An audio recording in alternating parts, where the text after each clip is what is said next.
Je vois une autre loi dans mes membres qui combat contre la loi de mon esprit et qui me rend captif sous la loi du péché qui est dans mes membres. Romains 7, 23. Ce mot captif, ainsi que cet autre mot vendu au péché, éveille l'idée d'esclaves réduits en servitude, qui n'ont plus ni la liberté ni la force de faire ce qu'ils veulent.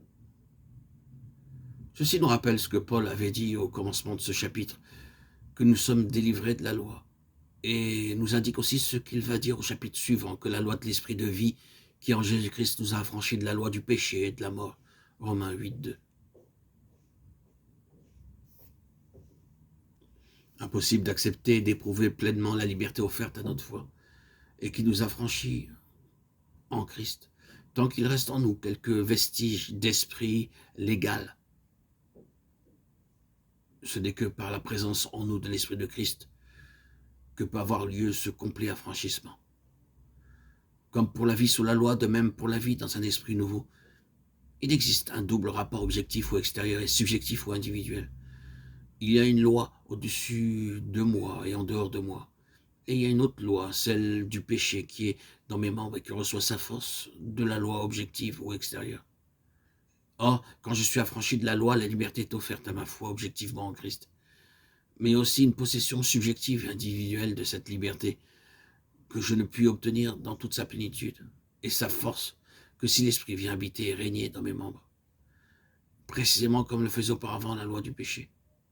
C'est là seulement ce qui peut changer la plainte du captif.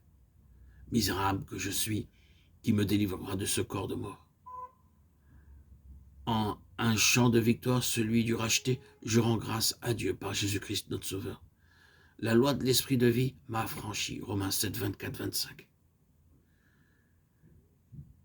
Comment aujourd'hui nous devons considérer les deux états décrits dans Romains 7, 14, 23 et 8, 1, 16?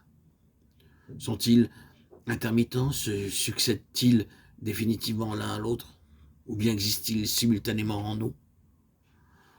On a souvent voulu voir là les diverses expériences qu'offre la vie du croyant, tant que par la grâce de Dieu, il peut faire ce qui est bon et vivre de manière à lui plaire.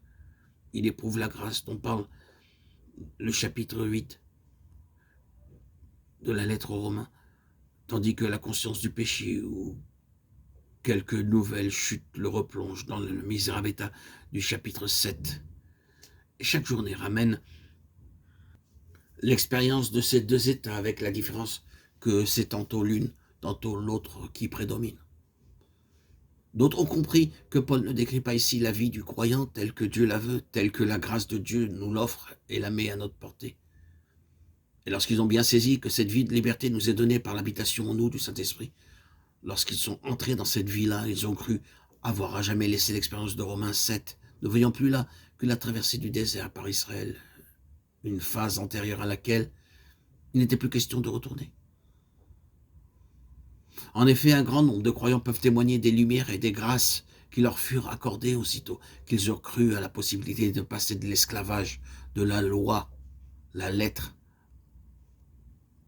à la liberté de l'esprit.